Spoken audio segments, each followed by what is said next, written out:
Salutations, my fellow dudes and dudettes, and welcome back to The Legend of Zelda: Link's Awakening. Last time, we completed the color dungeon and acquired ourselves the blue tunic. That sounded better in my head, I apologize. So now our defense is increased, so now we only take half the damage. You can also choose the opposite reward for doing the dungeon. Check that part out in case you haven't done so. But you can get the red tunic, increase your power, but anyways, that was the last part. This is this part. Love how I landed that rock. That was cool. This part we're gonna be heading towards the next dungeon. But before we do that, we have a bit of a little thing I sort of neglected. I did promise that I was going to show me getting this. Again, I apologize for forgetting this. So we're gonna just quickly head into this cave. And we're gonna grab this heart piece that's right alongside this wall. Again, I don't know why I forgot that. It's like, cause I got to a point. It was around this point in the game where I was lacking in heart pieces. At least, like,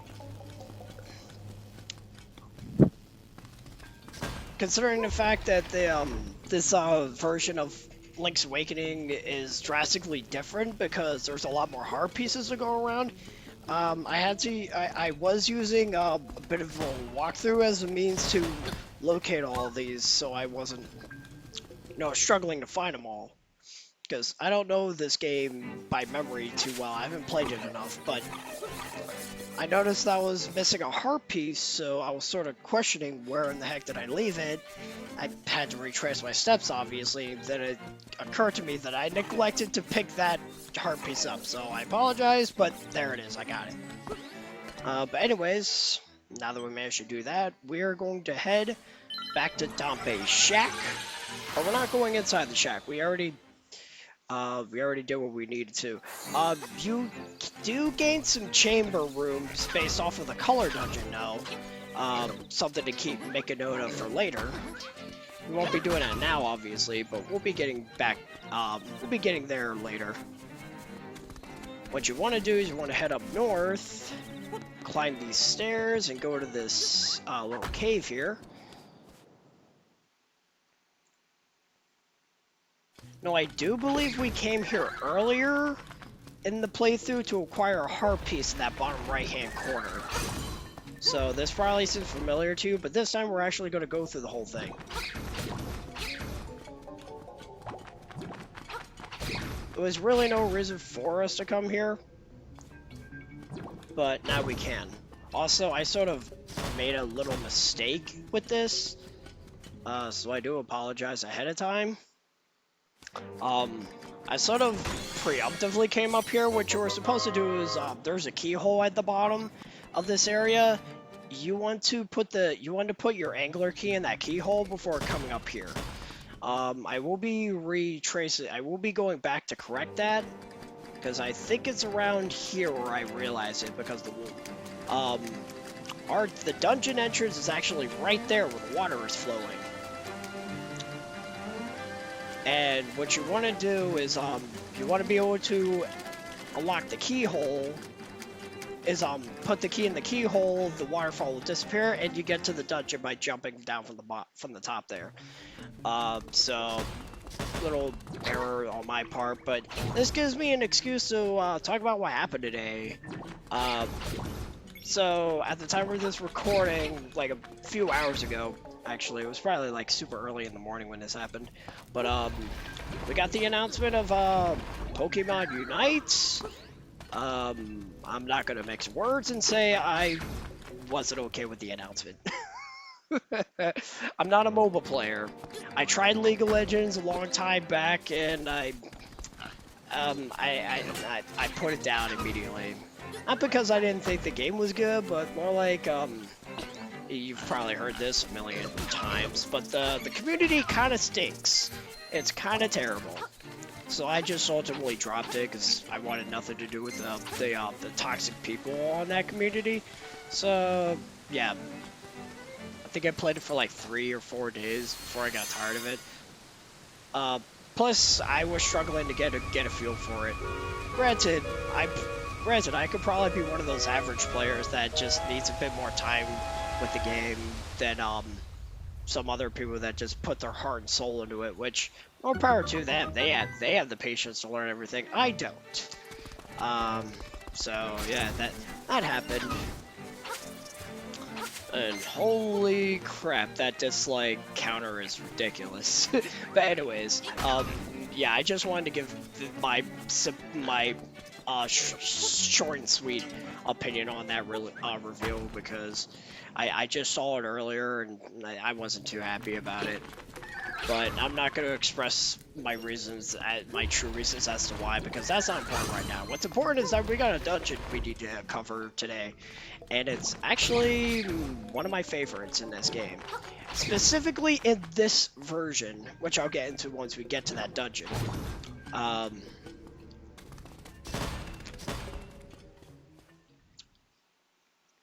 Now, I was initially going to edit all that needless backtracking out, but since the trailer hit today, I figured I'd just bring it up at least a little bit. Alright, but before we head to the dungeon, you might have noticed that guy up there. Now, earlier in our adventure, we could have met, he's actually the husband of the woman we gave the Yoshi doll to. If you actually talk to him, he'll for some reason tell you that he's going to get lost in the mountains soon. I don't know why he tells you this, but he does, and look at that, he is lost. Yep, Papa's got lost, just like he said. Now I am so famished I can't move. Can you give me some vitties? What's a vittie? Well, here's a pineapple. This pineapple is so delicious, I'm going to eat it right now. Bon appetit! I sort of gave him that voice by instinct. I guess it actually works. It wasn't meant to be a reward. Here, take it. It's a hibiscus.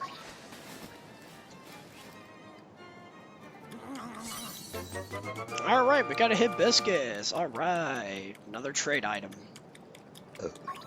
He is munching on that pineapple, something fierce. Fun fact, pineapple actually can dissolve muscle tissue, so it's actually not as good for you as you thought. I do not remember the benefits of pineapple off the top of my head. I'm not someone that actively goes out of his way to learn this stuff. Not because I don't want to, it's because I get lazy. But anyways, enough about that. It's time for level 4, Angler's Tunnel.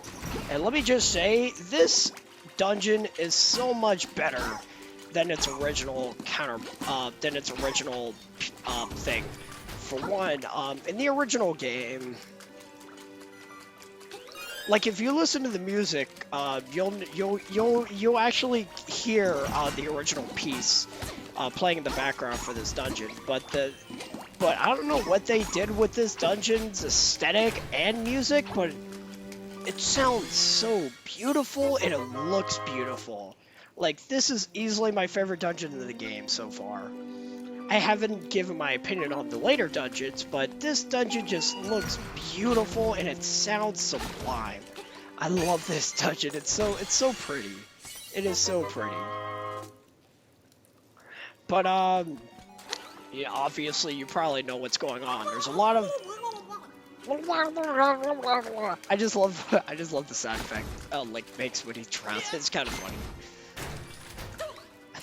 I sound cynical when I say that, but it's funny. Anyways, you probably already know where this is going.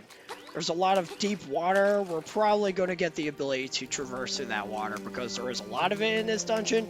This is the water dungeon of the game. It's probably not much. It's not exactly super complicated. In fact, I'll go out and say right now that there are literally only 2 dungeons in this whole game that are actually brain taxing.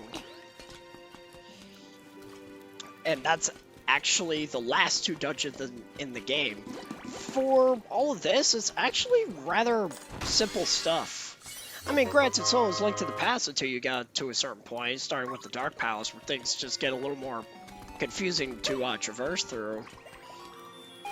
Not in a negative sense. I don't mean to make it sound like I think Dark Palace is a bad dungeon, but It's the first dungeon that makes you think about the layouts and all that jazz. But when it comes to actual puzzles, there wasn't much in terms of puzzle solving in Link to the Past, I find. And when it comes to the dungeons, it was more of the journey itself, like just like the puzzle was finding your way through the dungeon, not solving specific puzzles to get through rooms. There are a few dungeons that did this. My favorite dungeon in Link to the Past is probably the Skull Woods because of how it interconnects the overworld, the Dark World, anyways, with the dungeon itself. But I'm getting off topic. Yeah, this dungeon's not too complicated, and it's definitely easier than the water dungeon that comes after it. Oh boy, the infamy of that dungeon. It's actually my favorite. I won't say what it is, but let's just say I'm more of a fan of it than the rest of the community is. Well, no, actually, well, not necessarily. I like to imagine some people have become a bit softer on it over the years, but that's for a later time. Anyway, gonna jump over this pit. This dungeon is also quite long, so I will give you that warning now. This is one of the longer dungeons in the game. Starting at this point, this is where the dungeons start getting a little bit lengthy. However, unlike the next dungeon, I think this dungeon is like perfectly, has a perfect length for a first time playing through. Again, it's not like there's a lot of puzzle solving, it's just more of the, sense of finding a way around. I don't know why I turned. Oh yeah, that's right, I know why I turned back. We're not going to be able to get that key for a little bit. We'll get back to that later. There's also a reason why I ignored that staircase. It's like a Shy Guy, now that I think about it. Which I guess makes sense. There are Shy Guys in this game, so that's cool. The glint of the tile will be your guide. Interesting. Yeah, I fall down. Yeah, I'm actually really glad I got the blue tunic.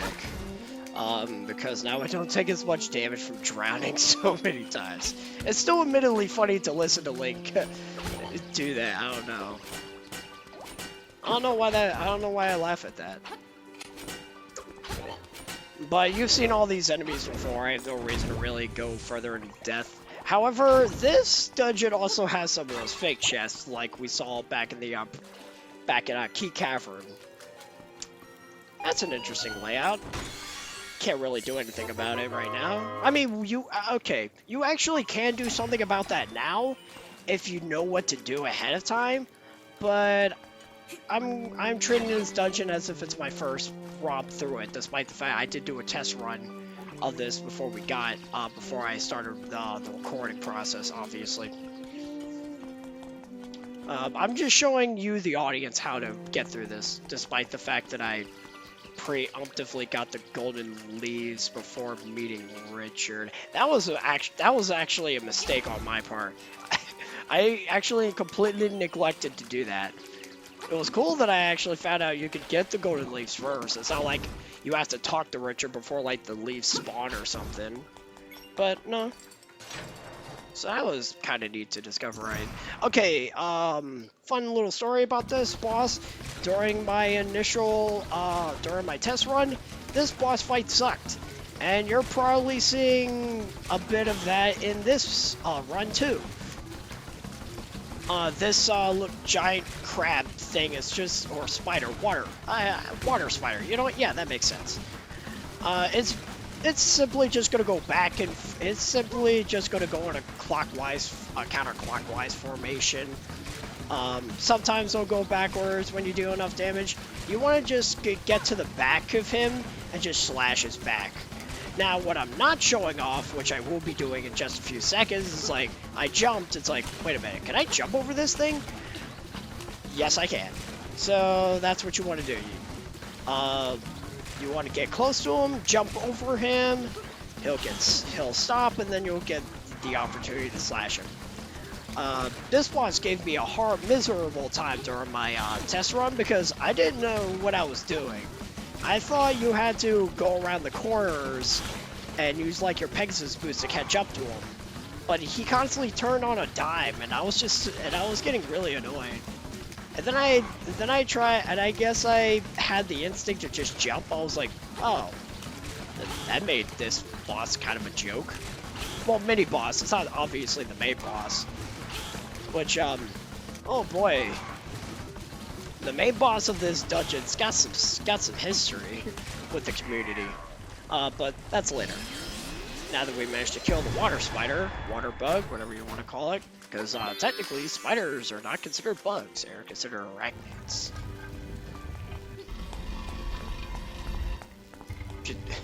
I would put the clip of Homer calling me and saying "nerd" really loudly, but I don't feel like it.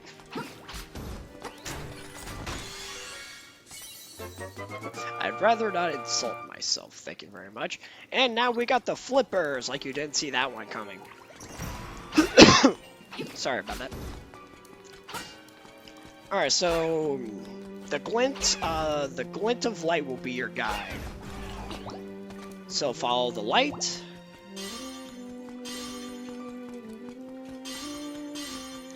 And booyah. And that opens the way back through that door. However, now that we have the means to complete that other section, we're actually going to do that now, because now that we know the pattern, because it's exactly the same as that one. You just have to memorize it, which isn't too bad, because it's only a couple, which ain't too bad, because it's like a room or two in between. So we're gonna do that. Gonna go down these stairs. Ow. You want to preemptively use your Pegasus boots, otherwise they're gonna fall on you like they did to me. They're like thwomps in the Mario series. Again, what is with all these Mario enemies? And we got our nightmare key. All right, but before we do that, we still have a couple things we need to get our hands on. For example, there's actually a couple chests. One of them being a key that we actually can't. Well, okay, no, the chest doesn't. I don't think that either of the chests contain a key.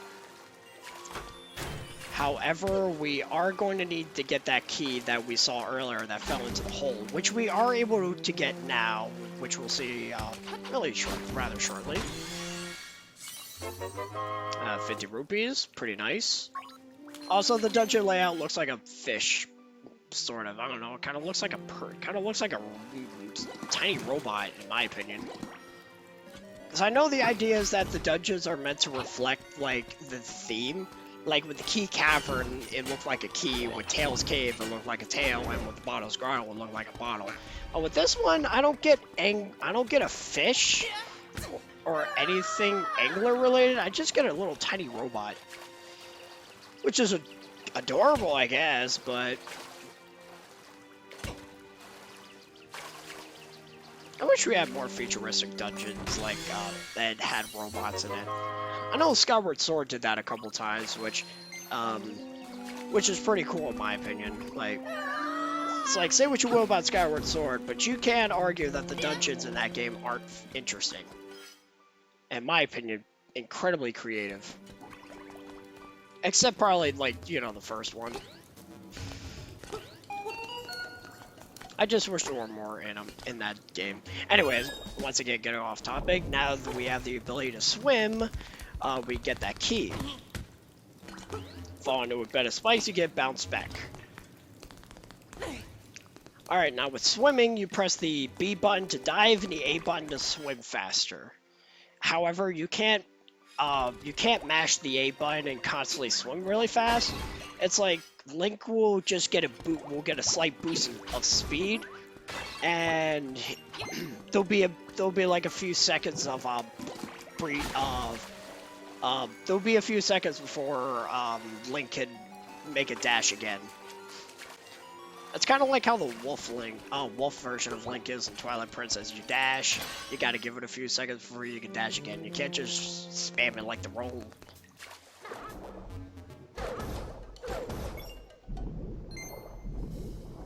But now that we got our dungeon key, we have access to this section.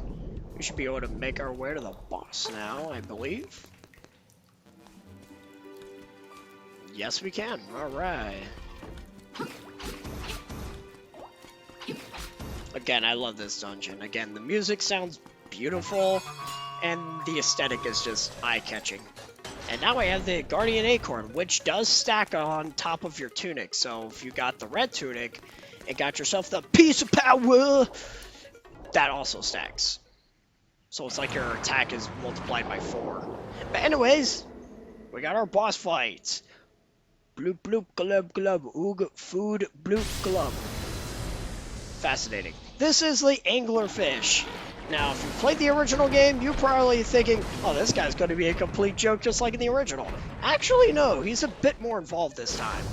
Because where in the original, you just spam the attack button a few times, and after, like 5-10 seconds, the boss is over. But this one, it's a little more involved. The anglerfish will crash into the walls and cause a bunch of rocks to fall. After you do enough damage to it, it'll summon some comrades. Also, unlike the previous game where you could just spam the attack button, with this one, whenever you slash the anglerfish's weak point, which is the little antenna on its head, Link will get pushed back just a little bit. It's like the sword is bouncing off him rather than just straight up slashing through it. So this boss is a little bit more involved, but it's honestly probably just as easy as it was before. It just takes a little bit longer is all. I don't think it hurts you all that much either, especially if you're like me, you have the blue tunic. If you came in here without the blue tunic and you have the default heart pieces, like the default heart containers, this might give you a bit of trouble because you only have 6 hearts at this point in the game, assuming you're not using this as a guide. So it might hurt you a little bit with those rocks, but they're pretty easy to avoid. There are clearly large enough gaps for you to squeeze through. And those smaller fish don't put up much of a fight. I don't think they actively try to attack you either.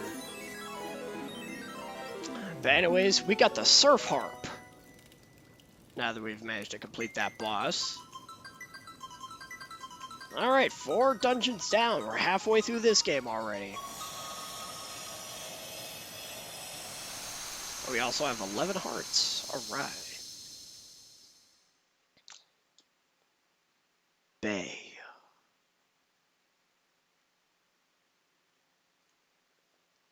Your road goes into the bay. Interesting. Alright, but yeah, that's about it for Angler's Tunnel. I think we're going to call it a part here. So next time on The Legend of Zelda Link's Awakening, we're going to use these flippers to see if we can find any goodies. And possibly make our way towards the next dungeon. Kind of unlikely, but who knows? So until then, I got a juice.